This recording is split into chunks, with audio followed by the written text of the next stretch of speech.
आप देख रहे हैं दिल्ली का प्रतिबिंब। आइए आपको दिखाते हैं इस वक्त की बड़ी खबर।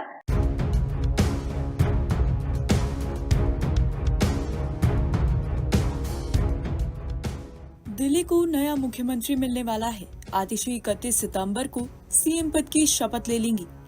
अब शपथ ग्रहण समारोह तो शनिवार को होने वाला है, लेकिन उनकी कैबिनेट को लेकर पहले से ही जानकारी सामने आ गई है। ऐसा बताया जा रहा है कि इस बार की कैबिनेट में दलितों पर खास ध्यान दिया जा रहा है। आम आदमी पार्टी की इस नई कैबिनेट में एक नए चेहरे को शामिल किया गया है। उस चेहरे का नाम है मुकेश अहलावत। उन्हें दलित कोड से कैबिनेट में शामिल करने की बात आई है। उनके जरिए आतिशी सीधे सीधे नॉर्थ ईस्ट दिल्ली को साधना चाहती हैं। पहले तो इस रेस में कोंडली से विधायक कुलदीप कुमार का भी नाम चल रहा था, लेकिन समीकरण के लिहाज से अहलावत ने बाजी मार ली। नॉर्थ वेस्ट दिल्ली का ये इलाका दलित बाहुल्य है। नॉर्थ वेस्ट दिल्ली में विधानसभा की कुल 10 सीटें हैं, जिसमें से 3 दलितों के लिए रिजर्व हैं।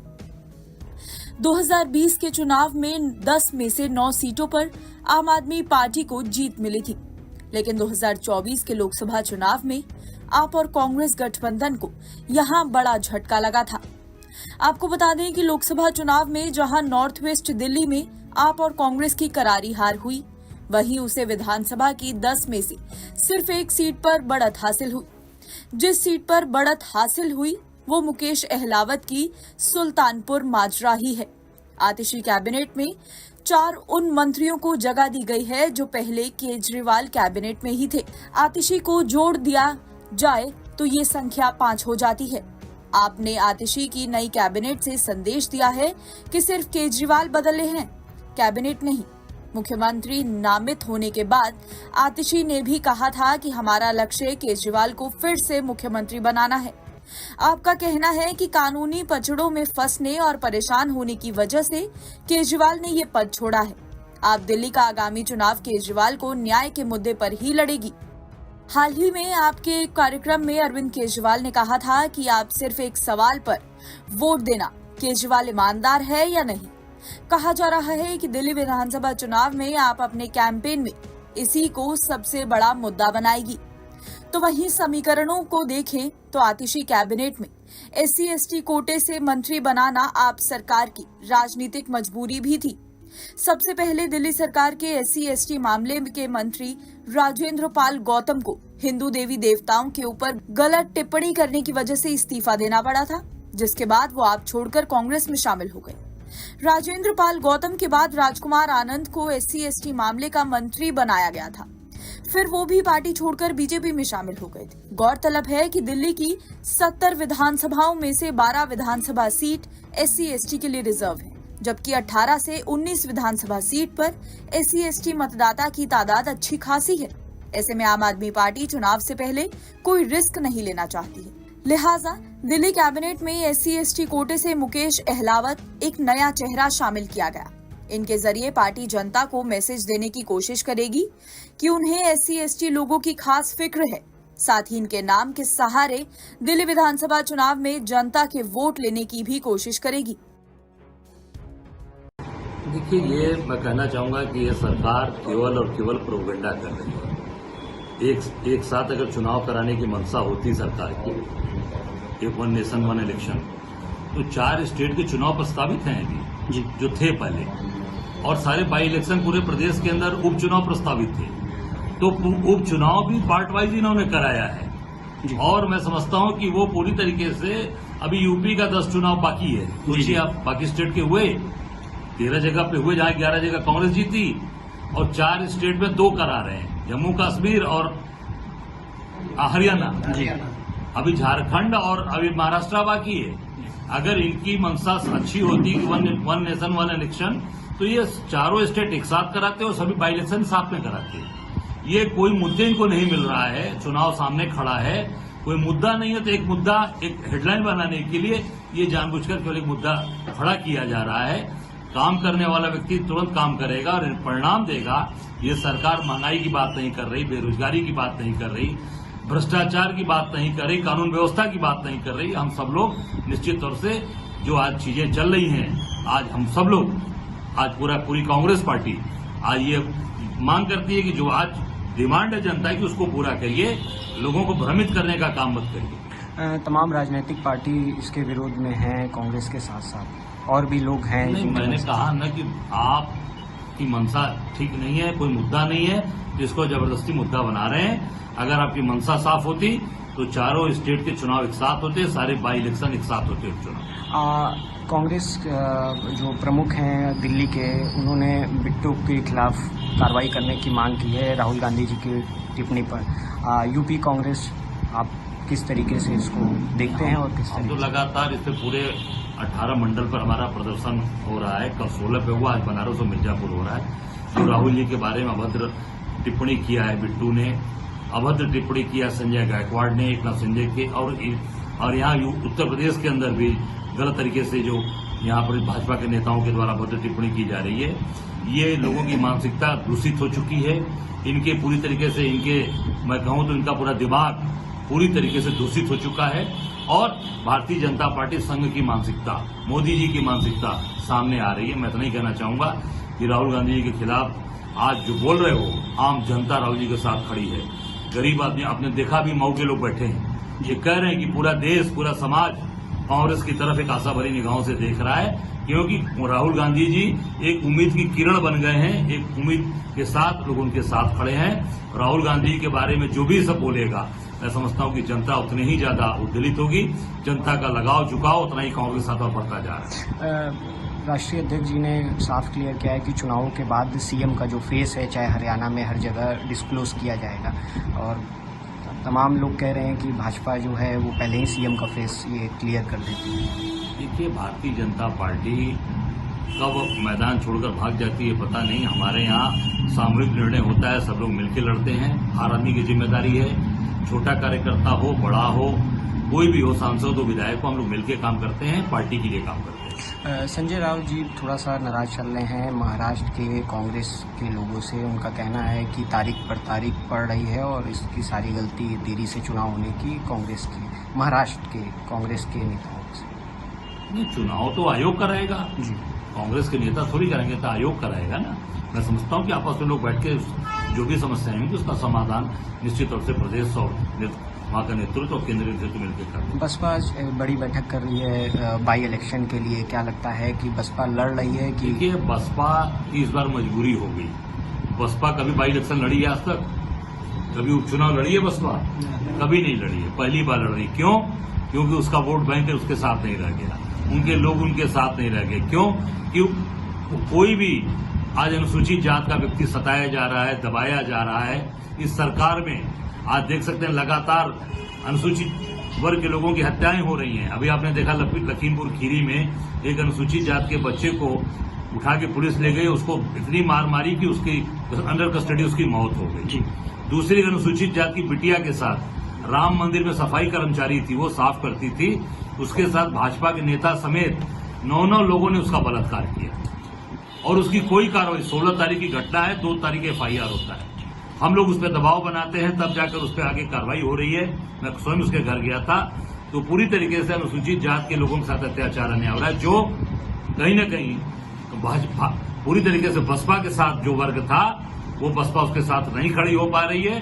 अब वो लोग कांग्रेस के साथ, राहुल गांधी जी के साथ, और राहुल गांधी को विश्वास बढ़ता जा रहा है, राहुल जी के साथ जुड़ते जा रहा है। एक निजी चैनल में पाकिस्तान के रक्षा मंत्री ने कहा है कि 370 धारा और 35A को बहाल किया जाएगा। इसके साथ हमारे साथ कांग्रेस और MC एक ही राह पर है। ये बहुत बड़ा, इसके बारे में मेरी जानकारी नहीं, इसलिए इसमें मैं कुछ नहीं कर सकता। राष्ट्रीय अध्यक्ष जी ने एक पत्र लिखा था PM मोदी को लेकर, जिसपे JP नड्डा जी ने कहा कि ये आपका प्रोडक्ट जो है वो फेल है। एक राजकुमार के लिए आप एक कॉपी और पेस्ट पार्टी बन गई है। देखिए, निश्चित तौर से राष्ट्रीय अध्यक्ष जी बहुत ही सुलझे हुए नेता हैं। मैं समझता हूँ नड्डा जी की जितनी उम्र होगी उतने दिन से वो जनप्रतिनिधि रहे हैं। JP नड्डा की जितनी एज होगी ना, उससे ज्यादा दिन से जनप्रतिनिधि रहे हैं खड़गे जी।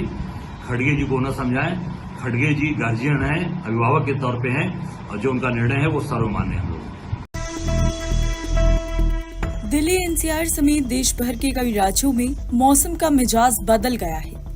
उत्तर भारत, पूर्वोत्तर और मध्य भारत में एक बार फिर से मॉनसून एक्टिव हुआ है।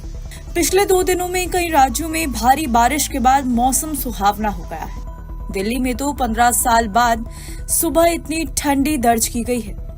इसके अलावा राजस्थान, पश्चिमी यूपी, बिहार, मध्य प्रदेश समेत कई जगहों पर बारिश हुई है।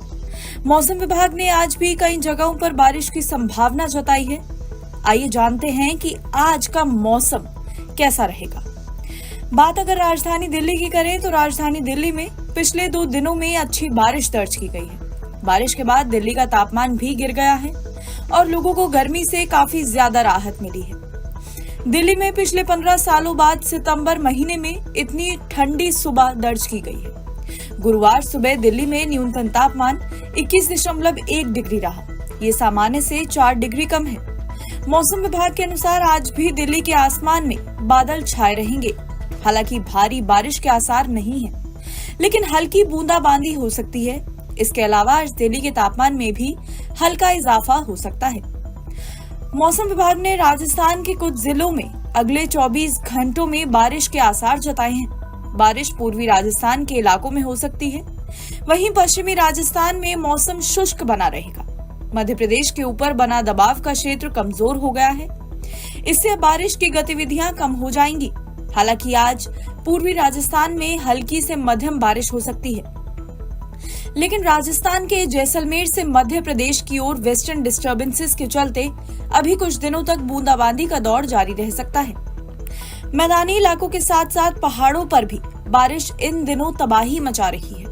मौसम विभाग ने आज हिमाचल प्रदेश और उत्तराखंड के पहाड़ी इलाकों में बारिश का और लैंडस्लाइड का अलर्ट जारी किया है। पिछले दिनों हुई भारी बारिश की वजह से हिमाचल प्रदेश में यातायात बुरी तरह से प्रभावित हुआ है। दर्जनों सड़कें बंद हैं। हालांकि अब इन राज्यों में बारिश से राहत मिलना शुरू होगी।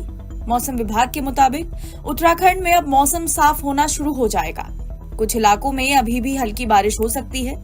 वहीं हिमाचल में मौसम विभाग के अनुसार 20 सितंबर यानी आज और उसके बाद भी अगले कुछ दिनों तक बारिश जारी रहेगी।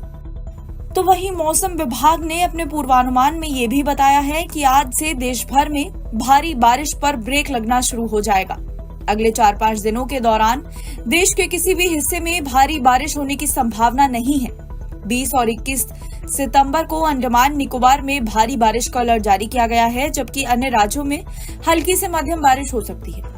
वहीं 21 सितंबर को कहीं भी भारी बारिश की चेतावनी नहीं है। इसके अलावा 22 सितंबर को पूर्वोत्तर भारत और ओडिशा में भारी बारिश की चेतावनी जारी की गई है। लेकिन 23 सितंबर से एक बार फिर से बारिश जोर पकड़ सकती है और पूर्वोत्तर के साथ साथ मध्य और उत्तर भारत में भारी बारिश हो सकती है।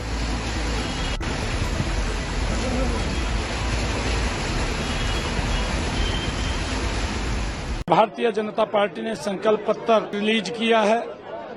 लोगों ने, हरियाणा प्रदेश की जनता ने उसका स्वागत किया है। हरियाणा प्रदेश की जनता, देश की जनता भारतीय जनता पार्टी पर ही विश्वास करती है। हरियाणा प्रदेश के लोगों को मैं इस बात का आग्रह करता हूं कि 2024 का ये संकल्प पत्र हम 100% हूबहू इसको धरातल पर उतारेंगे। मैंने कहा है कि 2014 का संकल्प पत्र, 2019 का संकल्प पत्र आप देखिए हमने 100% पूरा किया। हुड्डा साहब बताएं कि जो उन्होंने घोषणा 2004 में की थी या 2009 में की थी, वो बताने का काम करें। मैनिफेस्टो भी जारी कर दिया है, बीजेपी ने उसको क्या कहेंगे, कैसे देखते हैं? वो तो हमारा कॉपी पेस्ट है, वो तो हम पहले कर चुके। ये तो इनके तो झूठे वायदे हैं। भारतीय जनता पार्टी ने संकल्प पत्र रिलीज किया है। लोगों ने, हरियाणा प्रदेश की जनता ने उसका स्वागत किया है और हरियाणा प्रदेश की जनता, देश की जनता भारतीय जनता पार्टी पर ही विश्वास करती है। देश और प्रदेश की जनता को मालूम है कि भाजपा जो बोलती है उसको करती है। कांग्रेस जो बात बोलती है फिर शोषण करती है, वो सजावाग दिखाती है। उनका जो घोषणा पत्र है वो झूठ का पुलिंदा है। जहां जहां भी उन्होंने ये घोषणा की है, आज तक वहां पर किसी को 0% लाभ नहीं दिया, खाली वाहवाही लूटने का काम किया है। हमने, चाहे हमारा 2014 का संकल्प पत्र था, चाहे हमारा 2019 का संकल्प पत्र था, 100% पूरा किया है। हरियाणा प्रदेश के लोगों को मैं इस बात का आग्रह करता हूं कि 2024 का ये संकल्प पत्र हम 100% हूबहू इसको धरातल पर उतारेंगे।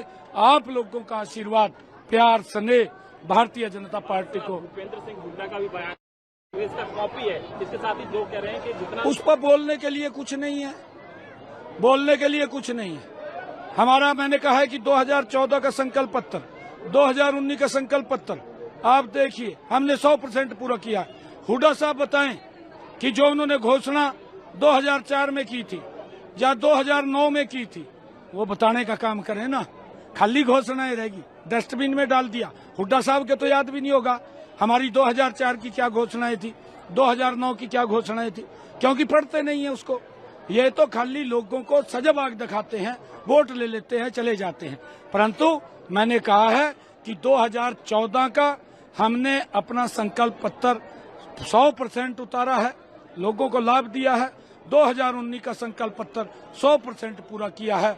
2024 का लोगों का आशीर्वाद भरपूर मिलेगा। इसको 100% पूरा करने का हम विश्वास दिलाते हैं। मैनिफेस्टो भी जारी कर दिया है, बीजेपी ने उसको क्या कहेंगे, कैसे देखते हैं? वो तो हमारा कॉपी पेस्ट है। वो तो हम पहले कर चुके, ये तो इनके तो झूठे वायदे हैं। 2005 का हमारा देखो घोषणा पत्र हमने पूरा अमल में लाए, 2009 का अमल में लाए। इनका 14 का देखो, 19 का देखो, कुछ भी नहीं किया इन्होंने। झूठा घोषणा पत्र है, मैनिफेस्टो झूठ का बंडल है। अग्निवीर को सरकारी नौकरी की बात कह रहे हैं और भी वो तो एक्स सर्विसमैन की रिजर्वेशन पहले से है। हम तो अग्निवीर के खिलाफ 4 साल रेगुलर भर्ती होनी चाहिए। तो कैसा रिस्पॉन्स आगे कहाँ आप स्वयं देख रहे हो, जहाँ जा रहा हूँ जन समर्थन बहुत जबरदस्त मिल रहा है।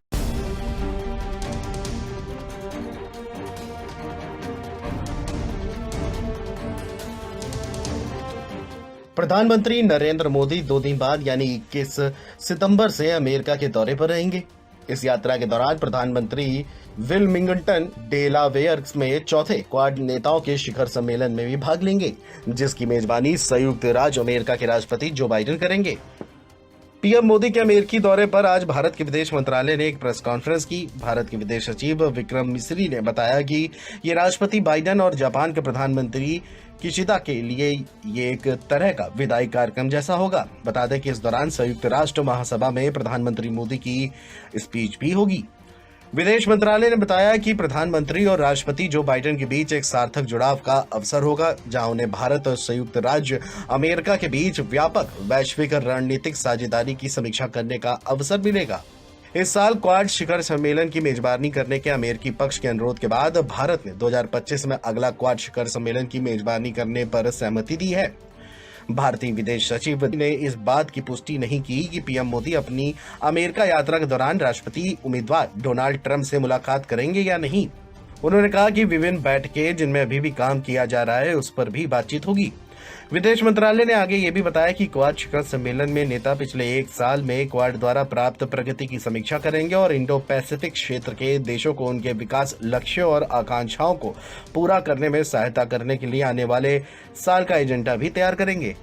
23 सितंबर को प्रधानमंत्री न्यूयॉर्क में संयुक्त राष्ट्र महासभा में भविष्य का शिखर सम्मेलन को संबोधित करेंगे। शिखर सम्मेलन का विषय एक बेहतर कल के लिए बहुपक्षीय समाधान है। शिखर सम्मेलन में बड़ी संख्या में वैश्विक नेताओं के भाग लेने की उम्मीद है। शिखर सम्मेलन के दौरान प्रधानमंत्री कई विश्व के नेताओं के साथ द्विपक्षीय बैठकें करेंगे और आपसी हित के मुद्दों पर भी चर्चा करेंगे।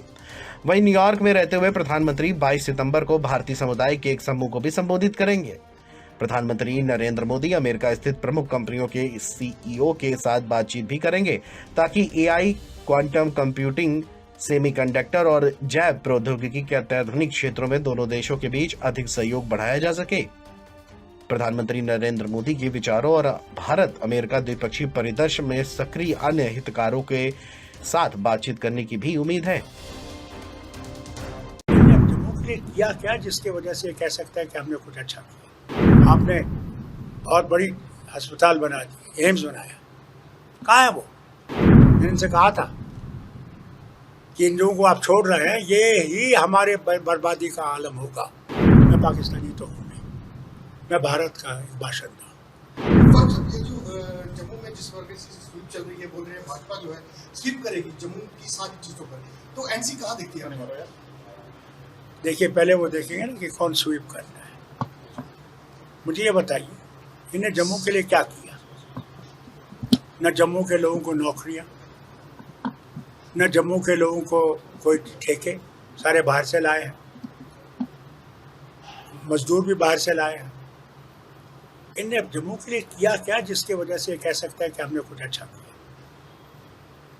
कोई सेक्रेटेरिएट में जाइए और देखिए कितने जम्मू के वहाँ पे आपके अफसर हैं, देखिए ज़रा, डीसी बाहर के, एसएसपी बाहर से। क्या जम्मू के लोग इतने बेवकूफ़ हैं कि वो इस काबिल नहीं है? 70 साल इस रियासत को चलाया। ये जम्मू के लोगों को सोचना पड़े, उनकी ज़मीनें जा रही हैं। कौन सा कारखाना बाहर से आया जो यहाँ के लोगों को काम दे सकता है?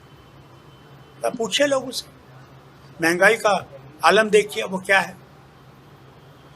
और ये अगर कहते हैं कि जम्मू को स्वीप करेंगे, किस तरह करेंगे? क्या इन्हें जम्मू के दिलों को जीता है? IIT बनाया है, कितने हैं वहाँ पे हमारे बच्चे जो पढ़ रहे हैं? कितने हैं वहाँ प्रोफेसर्स जो जम्मू के हैं? उसका जवाब दें। बनाना तो बहुत ठीक है, आपने और बड़ी अस्पताल बना दी, एम्स बनाया, कहाँ है वो? कौन सा चीज़ वहाँ चल रही है? आज भी हमारे लोगों को लुधियाना, चंडीगढ़, दिल्ली जाना पड़ता है। तो क्या फ़ायदा क्या हुआ जम्मू को? ये जो चिल्ला रहे हैं। और फिर आतंकवाद क्या ख़त्म हो गया? आतंकवाद तो जम्मू में बढ़ गया है। क्या चाहिए इनको? उन्होंने बोला है कि 3 फैमिलीज जो है इसने कश्मीर का, जम्मू कश्मीर का जो है सत्यानाश किया है, इसके बारे में क्या कहेंगे? अगर सत्यानाश किया होता, मुझे ये बताइए, ये आतंकवादियों को कंधार कौन ले गया? रुबैया सईद के लिए जो 5 को छोड़ना पड़ा वो किसने किया? किसने दबाव डाला? मैंने इनसे कहा था मत करिए। आज वही लोग पाकिस्तान से ये सारा चला रहे हैं। मैंने इनसे कहा था कि इन लोगों को आप छोड़ रहे हैं, ये ही हमारे बर्बादी का आलम होगा। सुना इनने? और फिर हम पे आरोप लगाते हैं, कांग्रेस पे और हम पे। शुक्र कीजिए कि नेशनल कॉन्फ्रेंस थी। नेशनल कॉन्फ्रेंस नहीं होती तो हम पाकिस्तान का हिस्सा होते। उसने मेजॉरिटी स्टेट थी, जाते उधर को। उसके बजाय हमने गांधी का रास्ता इख्तियार किया, नेहरू का इख्तियार किया, और उसी हिंदुस्तान को हम देखते हैं जिसमें सब लोग बराबरी से रह सकें। हिंदू हो, मुसलमान हो, सिख हो, ईसाई हो, बौद्ध हो, जो भी है बराबर रहे। नफ़रत का जो इन्हें दरवाज़ा खोल रखा है, उस नफ़रत के दरवाजे को बंद करना है। और राहुल जो कहता है ना कि नफ़रत की दुकान को बंद करना है और मोहब्बत की दुकान को शुरू करना है, मैं तो ये कहता हूँ कि हमें नफ़रत की गाड़ी को डुबोना है और मोहब्बत की गाड़ी को सारे भारत में भेजना है। हम भारत का ताज है और भारत के ताज से ही वो सूरज निकलेगा। डॉक्टर साहब, कांग्रेस और एनसी अलायंस में 370 बहाली की बात कर रहे हैं। पाकिस्तान के फॉरेन मिनिस्टर ने भी कहा है कि हम कांग्रेस और एनसी के साथ खड़े हैं। किस तरह से आप देखते हैं? भैया, पाकिस्तान क्या कहता है मुझे क्या पता है? मैं पाकिस्तानी तो हूँ नहीं, मैं भारत का एक बाशिंदा हूँ। फारूक साहब, असेंबली इलेक्शन हुआ है तो कितना बहुत अच्छा है। 8 तारीख का इंतज़ार कीजिए। 8 तारीख को सब दूध का दूध, पानी का पानी आपके सामने आ जाएगा। अगर एनसी सरकार बनाती है तो स्टेटहुड के लिए सबसे पहले क्या किया जाएगा? मैंने 2 चीज़ें करूँगा। पहले मैं दरबार वापस लाऊंगा। उस दरबार मुंह से हम दोनों को नुकसान हुआ है। दरबार मुंह, महाराजा पागल नहीं थे। दरबार मुंह जब करते क्यों करते थे? सर्दियों में यहाँ काम होता था, लोगों के पास जाते थे, सारे जाते थे। एक रिश्ता था जम्मू का और कश्मीर का, उस रिश्ते को इसने तोड़ दिया। गर्मियों में वहाँ आते थे और मेहनत से हमारे यहाँ काम करते हैं क्योंकि हमारा सीज़न बहुत छोटा है। उस दरबार मुंह को वापस लाना है। आप जाइए पूछिए जम्मू के लोगों को कितना नुकसान जम्मू को हुआ है जब से दरबार मुंह बंद हो गया।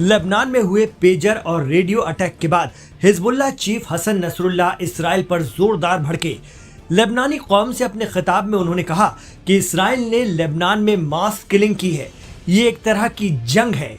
सबसे ज्यादा अफसोस की बात तो ये है कि इसका निशाना आम शहरियों को बनाया गया। हसन नसरुल्लाह ने कह दिया कि अब इसराइल ने रेड लाइन क्रॉस कर दी है। 2 दिनों में जिस तरह पेजर और दीगर गैजेट्स पर हमले हुए, उसकी सजा इसराइल को जरूर दी जाएगी। अपने पैगाम में हिजबुल्लाह के चीफ ने ये ऐलान भी कर दिया कि इस तरह के हमलों से हिजबुल्लाह कभी भी घुटनों पर आने वाला नहीं है। भले ही इसराइल हमसे तकनीक में आगे हो, क्योंकि अमेरिका और दीगर ताकतें उसके साथ हैं। नसरुल्लाह ने दावा किया कि हिजबुल्लाह इस चैलेंज का सामना करके अपना सिर फख्र से ऊंचा करेगा। अपने वीडियो संदेश में हसन नसरुल्लाह ने कहा कि हिजबुल्लाह टूट नहीं सकता, चाहे उस पर हुआ हमला कितना ही बड़ा हो। उन्होंने इसराइल को एक चैलेंज दे दिया है। नसरुल्लाह का कहना है कि उत्तरी इसराइल से विस्थापित लोगों को इसराइल अब कभी उनके घर वापस नहीं भेज पाएगा। हसन नसरुल्लाह का कहना है कि इसराइल इस तरह के हमले करके लेबनान के लोगों को खौफजदा करना चाहता है, साथ ही लोगों के बीच दरार पैदा करना चाहता है, लेकिन ऐसा कभी नहीं हो पाएगा।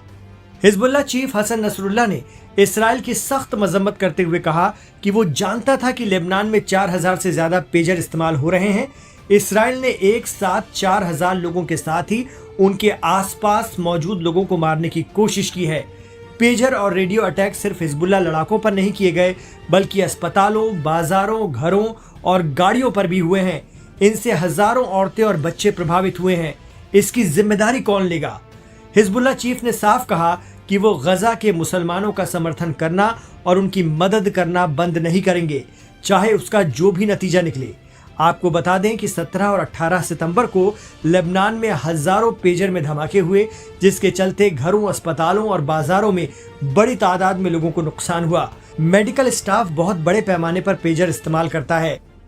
यही वजह रही कि लेबनान में कई डॉक्टर्स और नर्सेस की धमाकों में आंखें चली गईं। हिजबुल्लाह के करीब 500 लड़ाकों की आंखों को नुकसान पहुंचा है। इसके बाद हिजबुल्लाह ने भी लेबनान की इसराइल से लगती सरहद पर बड़े पैमाने पर रॉकेट दागे हैं।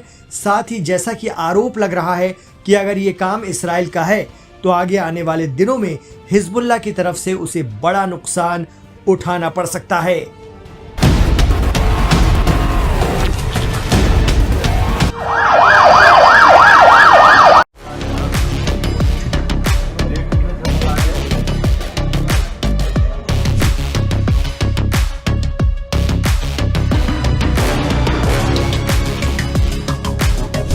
सफेद रंग की शर्ट में नजर आने वाले ये शख्स देहरादून के डीएम सविन बंसल हैं, जो कि एक आम आदमी की तरह शराब की दुकान पर पहुंचे थे और फिर जो हुआ उसने सभी को चौंका दिया।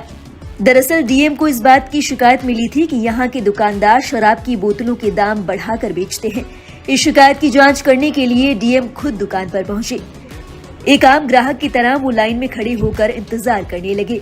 इसके बाद जब उनका नंबर आया तो उन्होंने दुकानदार से शराब की बोतल का रेट पूछा। दुकानदार ने उन्हें बोतल पर छपे दाम से ज्यादा प्राइस बताया। डीएम ने दुकानदार से सवाल भी किया कि बोतल पर तो इतनी ही रेट है। इस पर दुकानदार ने कहा कि यही दाम है। दुकानदार के रंगे हाथों पकड़े जाने के बाद डीएम साहब ने अपना सही परिचय बताया तो दुकानदार के होश फाख्ता हो गए। जब इस बात की खबर हुई कि जिलाधिकारी खुद उनकी दुकान पर चेकिंग के लिए आए हैं, तो वहां मौजूद सेल्समैन में हड़कंप मच गया। बता दें, सेल्समैन ने उन्हें छपे हुए दामों से 20 रुपए महंगी शराब की बोतल बेची थी। इस पर डीएम ने सख्त एक्शन लिया है। दुकानदार को 20 रुपए की बेईमानी की भारी कीमत चुकानी पड़ी। जानकारी के मुताबिक डीएम ने कार्रवाई करते हुए दुकानदार पर 50,000 का जुर्माना लगाया है। सूत्रों के मुताबिक बोतल की कीमत 660 रुपए थी, लेकिन दुकानदार ने डीएम को वो बोतल 680 रुपए में बेची। इसी के साथ डीएम ओवर रेटिंग को चेक करने के लिए शराब की दूसरी दुकानों पर भी पहुंचे। बताया जा रहा है कि ऐसा करने वाले 4 ठेकों पर 50 से 75,000 रुपए तक का जुर्माना लगाया गया है। इस कार्रवाई का एक वीडियो भी सोशल मीडिया पर वायरल हो रहा है।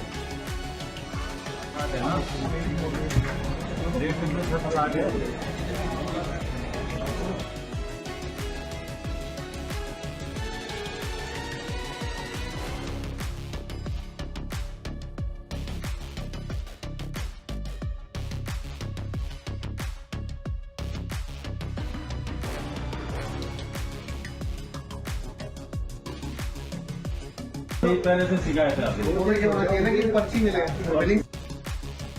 इस खबर के वायरल होने के बाद देहरादून के डीएम की चर्चा चारों ओर हो रही है। लोग डीएम की कार्रवाई से बेहद खुश हैं।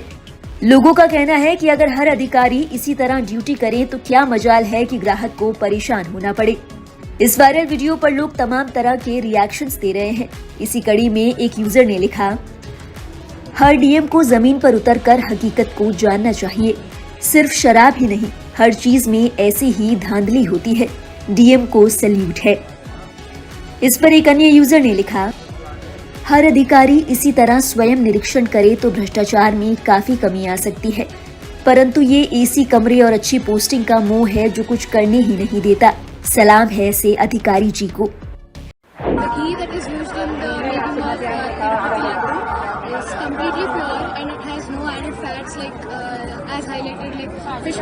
चंद्रबाबू नायडू जो कि एपी के सीएम है, उन्होंने स्टेटमेंट ऐसा दिया है कि वो अपना जो लड्डू बनाता है तिरुपति में, उसमें जो ये मिक्स करते हैं चर्बी, तो ऐसा कुछ नहीं है।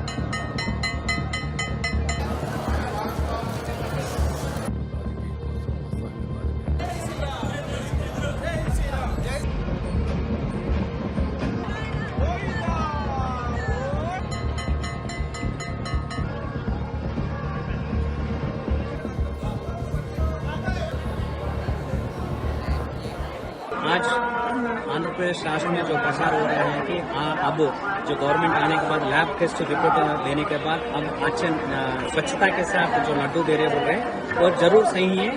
फिर भी कुछ ही ना कुछ कमेंट पब्लिक से या यात्रियों से कुछ भी नहीं मिल रहा है कि नमो वेंकटेश आया जो लड्डू है स्वच्छता है।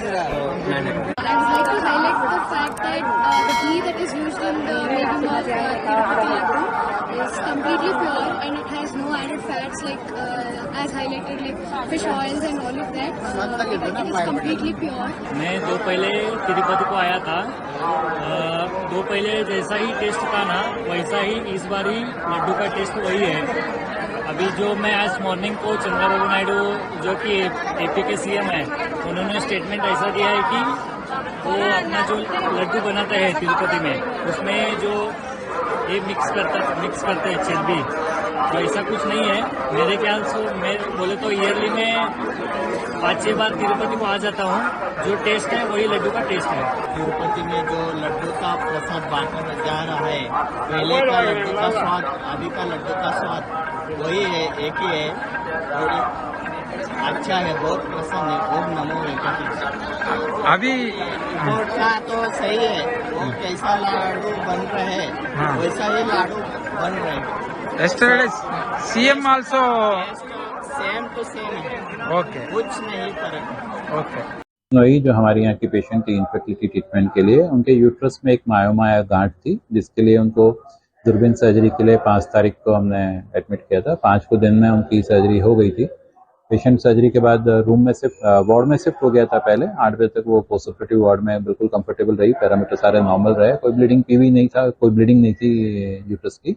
अल्टीमेटली पेशेंट को 8 बजे हमने रूम में शिफ्ट कर दिया था। 10 बजे पेशेंट के पैरामीटर्स भी नॉर्मल थे, पेशेंट को ओरली भी अलाउ कर दिया था और ये था कि सुबह एक बार देख के पेशेंट डिस्चार्ज हो सकता है।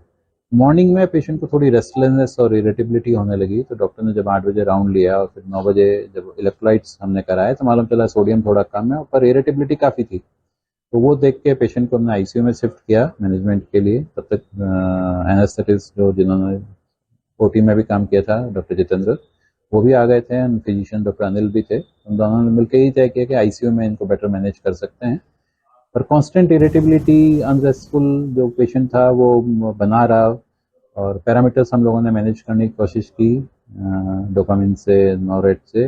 पेशेंट काफ़ी स्टेबल रहा पर इरिटेबिलिटी कांस्टेंट बनी रही। फिर न्यूरो फिजिशियन को भी दिखाया तो कांस्टेंट वो इरिटेबिलिटी का कोई डायरेक्ट कारण उस समय तक समझ में नहीं आ पा रहा था हमको।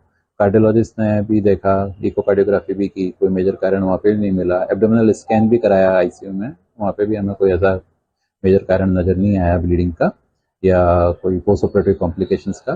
तो अल्टीमेटली हमने रात में इंट्यूबेट किया सो दैट उसका ऑक्सीजन सैचुरेशन मेंटेन रह सके और पेशेंट जो है वो प्रॉपरली मतलब रेस्पिरेशन ले सके, थकान नहीं हो। At that time the patient attendant said कि भाई हम प्रियंका जी को अहमदाबाद शिफ्ट करना चाहेंगे ताकि हम वहाँ पे कारण भी ढूंढ सकें और ढंग से मैनेज भी हो जाए फर्दर उसके लिए।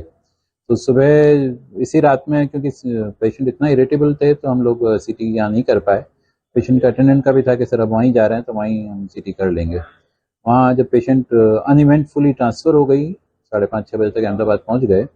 जो डॉक्टर साथ में थे वहाँ भी उनको कोई सपोर्ट किया, एक्स्ट्रा दवाई की ज़रूरत नहीं पड़ी रास्ते में।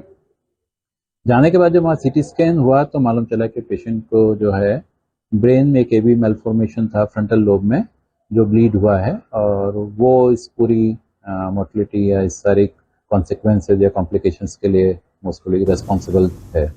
तो सर्जिकली या पोस्ट ऑपरेटिवली या एनेस्थीसिया वाइज ऐसा कोई कारण हमें नहीं समझ में आ रहा था, पर अब हमें लगा कि यस ये शायद एक कंजेनिटल कारण था जो बहुत रेयर होता है, 2 लाख में से 1% में नज़र आता है।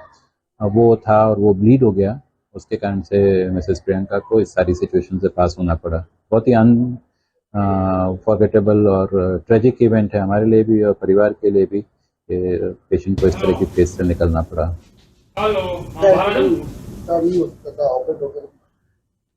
जनरली ब्लीड होने के पहले अगर पता लग जाता तो शायद ट्रीटमेंट पॉसिबल है। ब्लीडिंग के बाद में पेशेंट जब तक डायग्नोज होता है और सारे ट्रीटमेंट की तैयारी होती है तब तक ऑलरेडी न्यूरोलॉजिकल डेफिसिट या न्यूरोलॉजिकल डैमेजेस बढ़ चुके थे, तो इसलिए ऑपरेट करने के लिए वो फिट नहीं थी पेशेंट। ये बाई बर्थ हो सकता है या बाद में?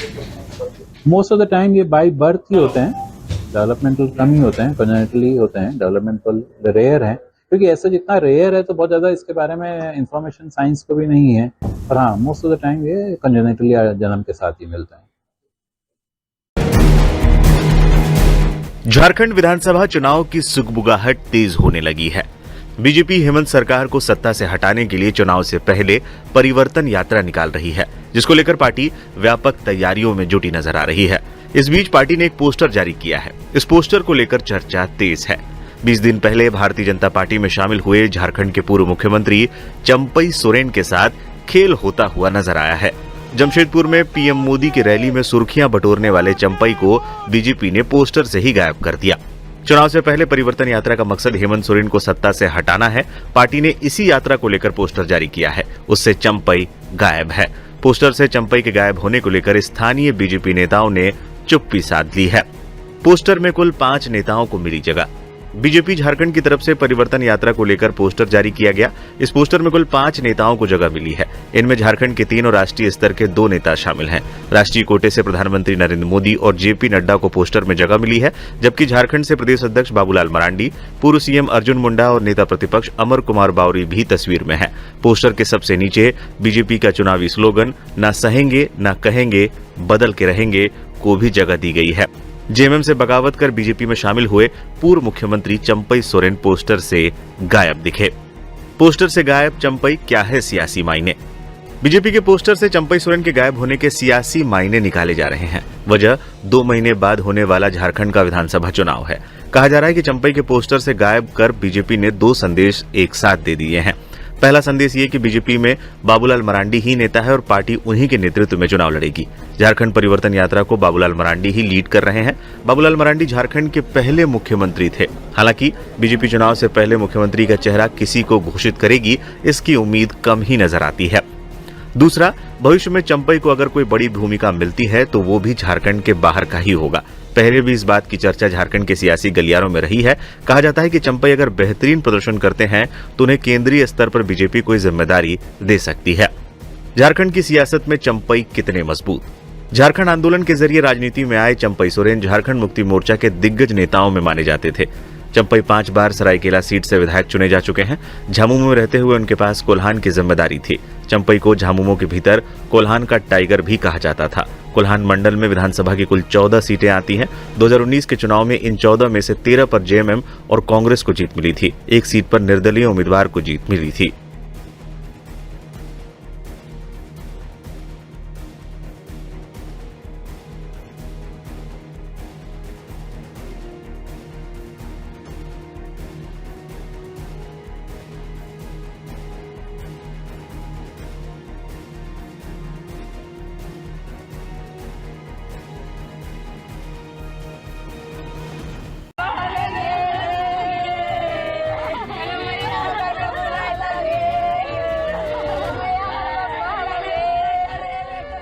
बिहार के नवादा के दिदौर गांव के कृष्णानगर टोले में बुधवार रात दबंगों ने महादलित परिवारों के 80 से ज्यादा घरों को फूंक दिया। इस घटना में महादलितों के मिट्टी, बांस और फूस से बने घर पूरी तरीके से जलकर खाक हो गए। पीड़ितों का आरोप है कि दबंगों ने घरों में आग लगाने के साथ साथ फायरिंग भी की। हालांकि पुलिस प्रशासन ने फायरिंग की घटना से इनकार कर दिया है। 100 दबंगों ने ताबड़तोड़ फायरिंग कर 80 घरों को जला डाला। इस कारण न जाने कितने परिवार बेघर हो गए। मामले में एक्शन लेते हुए पुलिस ने मुख्य आरोपी नंदू पासवान समेत 15 आरोपियों को गिरफ्तार कर लिया है। अन्य की तलाश जारी है। पुलिस ने बताया कि गिरफ्तार मुख्य आरोपी का नाम नंदू पासवान है। कौन है नंदू पासवान? नंदू पासवान प्राणपुर का निवासी है। वह इलाके का भूमाफिया है, साथ ही वह रिटायर्ड पुलिसकर्मी भी है। 2014 में पुलिस विभाग से रिटायर्ड हुआ है। उसका बेटा नागेश्वर पासवान कृष्णानगर की वार्ड 16 का वार्ड सदस्य है और बहू सरिता भारती आंगनबाड़ी सेविका है। पुलिस फिलहाल इन सभी से पूछताछ कर रही है। जांच में पता चला है मामला जमीनी विवाद से जुड़ा है। मुफस्सिल थाना क्षेत्र के कृष्णानगर गांव में यह घटना घटी है। इस गांव को मांझी टोला भी कहते हैं। यहाँ मांझी परिवारों के घर बने हुए हैं। जिस पक्ष ने इन घरों में आग लगाई, उनका दावा है कि यह जमीन उनकी है, लेकिन पुलिस ने बताया कि यह जमीन बिहार सरकार की है। फिलहाल पुलिस हर पहलू से इस केस की जांच कर रही है। जानकारी के मुताबिक नदी किनारे बसी इसी बस्ती पर भूमाफिया नंदू पासवान की नजर लंबे समय से टिकी थी। ग्रामीणों का कहना है नवंबर 2023 में भी यहाँ गोलीबारी की घटना को अंजाम दिया गया था। अब बुधवार को दबंगों ने पूरी बस्ती का नामो निशान मिटा दिया।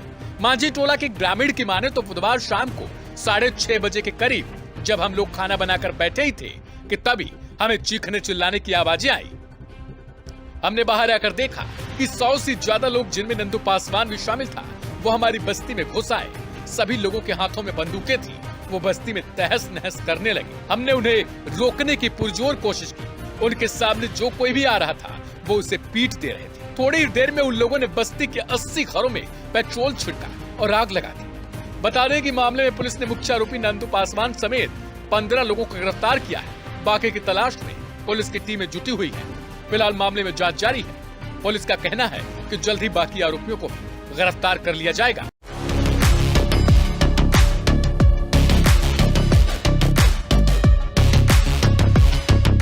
हरियाणा की जुलाना सीट इस वक्त काफी सुर्खियों में बनी हुई है। इसकी वजह है कांग्रेस की तरफ से विनेश फोगाट का प्रत्याशी होना। जुलाना में विनेश फोगाट को प्रत्याशी बनाकर कांग्रेस चिंता मुक्त हो गई थी और माना यह जा रहा था कि विनेश बड़ी ही आसानी के साथ चुनाव जीत जाएंगी। लेकिन आम आदमी पार्टी ने आखिरी समय में जुलाना से कैंडिडेट उतारकर उन्हें बुरी तरीके से फंसा दिया है और केजरीवाल ने पहलवान के सामने पहलवान को अपना प्रत्याशी चुना है। अब केवल कांग्रेस और आम आदमी पार्टी की लड़ाई देखी जाए तो एक ओर विनेश फोगाट हैं तो दूसरी ओर है WWE की रेसलर कविता दलाल, जिनको आम आदमी पार्टी ने अपना प्रत्याशी बनाया है। यानी केजरीवाल ने बीजेपी के खिलाफ प्रदर्शन पर साथ जरूर दिया, लेकिन बात जैसे ही चुनाव की आई, उन्होंने विनेश के सामने एक उसी बैकग्राउंड की प्रत्याशी को टिकट दे दिया। सवाल है कि आखिर कविता दलाल को मजबूत दावेदार क्यों माना जा रहा है? इसके पीछे का कारण है कि कविता का नाम और उन्हें मिले सम्मान की। दरअसल कविता दलाल ने राजनीतिक करियर की शुरुआत 2022 में की थी, लेकिन इससे पहले उन्होंने रेसलिंग में काफी नाम कमाया है। कविता दलाल ने राष्ट्रपति की ओर से फर्स्ट लेडी का पुरस्कार प्राप्त किया है और उन्होंने 12वें एशियन गेम्स में भारोत्तोलन में स्वर्ण पदक जीता था। उन्होंने 2016 में यह पदक जीता था। इसके बाद कविता दलाल ने द ग्रेट खली की कॉन्टिनेंटल रेसलिंग एंटरटेनमेंट से जुड़कर पेशेवर कुश्ती की दुनिया में कदम रखा। उनका रिंग नेम कविता है। वैसे तो भारत की ओर से WWE के रिंग में उतरने वाली पहली महिला बनी कविता को लेडी खली के नाम से जाना जाता है, लेकिन अब राजनीतिक मैदान में वो विनेश फोगाट की विरोधी हैं। गौरतलब है कि भारतीय जनता पार्टी ने जुलाना से कैप्टन योगेश वैरागी को मैदान में उतारा है। कैप्टन योगेश वैरागी एक पिछड़े तबके से आते हैं। इसके कारण अब ये सवाल खड़ा होने लगा है कि अगर आम आदमी पार्टी और कांग्रेस एक दूसरे को मैदान में कड़ी टक्कर देंगी तो शायद इस दौरान भारतीय जनता पार्टी की तरफ से योगेश बैरा की बाजी मार ले जाए, क्योंकि बीजेपी ने यहाँ खेल करने के लिए पूरी तरीके से अपनी प्लानिंग की है। बात करें यहाँ के मतदाताओं की तो जुलाना में तकरीबन 81,000 वोट जाट मतदाताओं के हैं। पिछड़े वर्ग की बात करें तो यहाँ कुल 33,608 वोट हैं। इसके अलावा 29,661 मतदाता अनुसूचित जाति से आते हैं। ऐसे में भारतीय जनता पार्टी ने नॉन जाट कार्ड खेलकर कांग्रेस को बुरी तरीके से फंसाने की पूरी कोशिश की है और रही सही कसर आम आदमी पार्टी ने WWE की रेसलर रही कविता दलाल को टिकट देकर पूरी कर दी है। अब कांग्रेस समर्थकों का इस बात पर सवाल है कि आखिर केजरीवाल क्या एक सीट भी विनेश फोगाट के लिए हरियाणा में नहीं छोड़ सकते थे। बहरहाल देखना यह दिलचस्प हो जाता है कि विनेश फोगाट के लिए कविता दलाल आखिर किस हद तक टक्कर दे पाती हैं और क्या इन दोनों नेताओं की टक्कर में बीजेपी भारी पड़ जाएगी और उसके कैंडिडेट योगेश बैरा की बाजी मार ले जाएंगे। हरियाणा में चुनाव से ठीक पहले सियासी सरगर्मियां बढ़ गई हैं। राज्य के पूर्व मुख्यमंत्री और वर्तमान में केंद्रीय मंत्री मनोहर लाल खट्टर के भतीजे रमित खट्टर ने कांग्रेस का दामन थाम लिया है। रमित खट्टर का कांग्रेस में जाना बीजेपी के लिए बड़ी चोट मानी जा रही है, क्योंकि मनोहर लाल खट्टर के रिश्तेदार के रूप में रमित खट्टर का विपक्षी दल में शामिल हो जाने से भाजपा कहीं न कहीं असहज महसूस कर सकती है, क्योंकि इससे जनता के मन में भी कहीं न कहीं प्रभाव पड़ता है। रमित खट्टर कांग्रेस के खेमे में शामिल हो गए हैं। इसकी पुष्टि हरियाणा यूथ कांग्रेस ने की। यूथ कांग्रेस ने अपने ऑफिशियल एक्स हैंडल से एक पोस्ट किया कि श्री मनोहर लाल खट्टर के भतीजे रमित खट्टर ने आज कांग्रेस की सदस्यता ग्रहण की। कांग्रेस पार्टी ने उनका गर्मजोशी से स्वागत किया। इस दौरान रोहतक के विधायक भारत भूषण बत्रा की मौजूदगी में उन्होंने कांग्रेस की सदस्यता ली। आपको बता दें कि रमित खट्टर मनोहर लाल खट्टर के भाई जगदीश खट्टर के बेटे हैं। कांग्रेस में रमित का शामिल होना पार्टी के लिए बड़ी खुशखबरी लेकर आया है। वहीं माना जा रहा है कि इससे बीजेपी को झटका लगा है। तस्वीरों में आप साफ तौर पर देख सकते हैं कि रमित खट्टर कांग्रेस पार्टी के नेताओं के साथ खड़े हैं और उन्होंने पार्टी की सदस्यता भी ग्रहण कर ली है। इस दौरान रोहतक विधायक ने कहा कि मनोहर लाल खट्टर के भतीजे रमित खट्टर कांग्रेस में शामिल हो गए हैं। उन्होंने कहा कि वे पार्टी के साथ चुनाव के डोर टू डोर कैंपेन में साथ रहेंगे और पार्टी उन्हें पूरा मान सम्मान देगी। माना जा रहा है कि कांग्रेस में शामिल होने के बाद रमित खट्टर प्रमुखता से पार्टी कार्यकर्ता के रूप में डोर टू डोर कैंपेन करेंगे। साथ ही पार्टी के हर बड़े कार्यक्रम में शामिल होंगे, जो कांग्रेस को मजबूती देने के साथ राजनीतिक रूप से उन्हें भी मजबूत करेगा। इसे हरियाणा की सियासत में बड़ी हलचल इसलिए माना जा रहा है क्योंकि रमित खट्टर जब कांग्रेस के लिए चुनावी कैंपेन में शामिल होंगे तो जाहिर है कि वे बीजेपी के विरोध में स्वतः ही खड़े हो जाएंगे, जिससे राजनीतिक रूप से बीजेपी के लिए नुकसान हो सकता है। आपको बता दें कि इससे पहले रमित खट्टर का नाम पहली बार तब सामने आया था जब 2020 में हरियाणा में एक डिविजनल फॉरेस्ट ऑफिसर की पिटाई हुई थी। इस मामले में एफआईआर भी दर्ज हुई थी और एफआईआर में रमित का नाम भी शामिल था। हालांकि रमित ने कहा था कि वे अपना कारोबार चलाते हैं और इस घटना में मेरे शामिल होने को सीएम के रिश्तेदार के रूप में नहीं देखा जाना चाहिए। उन्होंने कहा था कि उनके दोस्त रजत के वन विभाग में कुछ मसले चल रहे हैं। इस मामले में वन विभाग के अधिकारी ने आरोप लगाया था कि जब वे पिट रहे थे तब मौके पर रमित खट्टर भी मौजूद थे।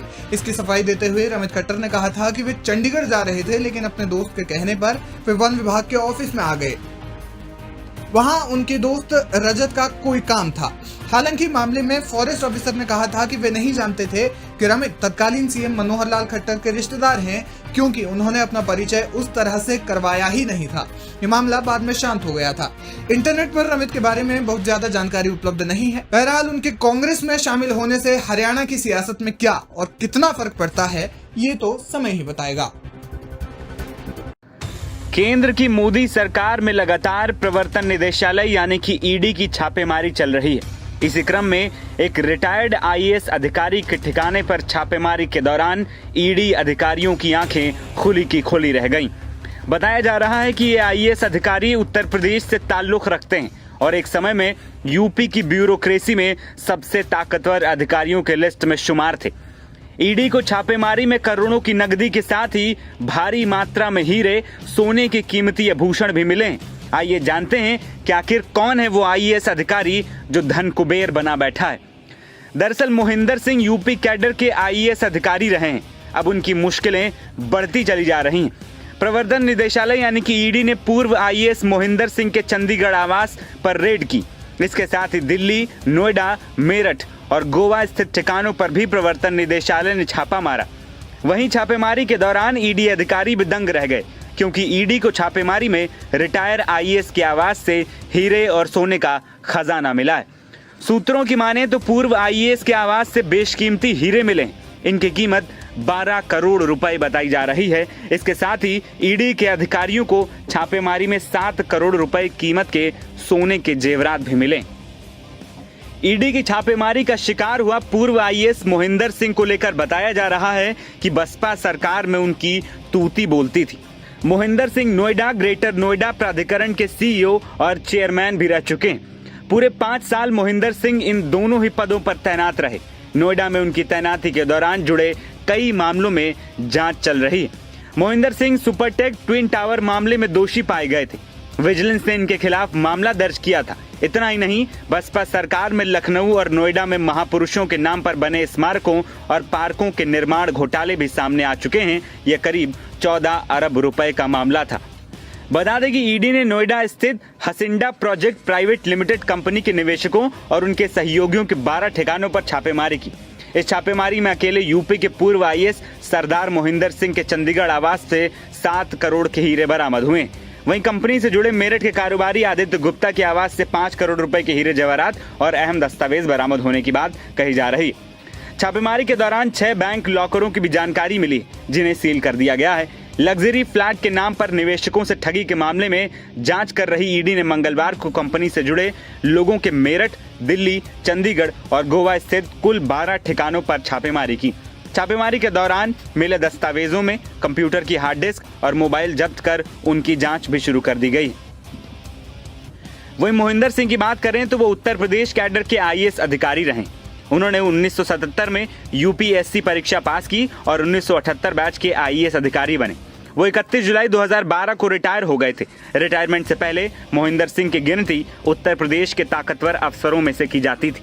मायावती शासन में उनकी तूती बोलती थी। यही कारण था कि उन्हें एक समय में नोएडा डेवलपमेंट अथॉरिटी का सीईओ बना दिया गया। इसके अलावा वो तीनों विकास प्राधिकरणों के भी चेयरमैन रहे थे। मोहिंदर सिंह का नाम सुपरटेक और अम्रपाली बिल्डर घोटाले मामले में भी सामने आया। सुपरटेक के विवादित ट्विन टावर मामले में नोएडा प्राधिकरण के 11 अधिकारियों को दोषी पाया गया था, जिनमें मोहिंदर सिंह का नाम भी था। इस मामले में कुल 26 अधिकारियों पर आरोप हैं, जिनमें से 20 अधिकारी रिटायर हो चुके हैं। वहीं छापेमारी के बाद मोहिंदर सिंह की मुश्किलें लगातार बढ़ती जा रही हैं। ये थी इस वक्त की बड़ी खबर। बाकी खबरों के लिए आप देखते रहिए दिल्ली का प्रतिदिन।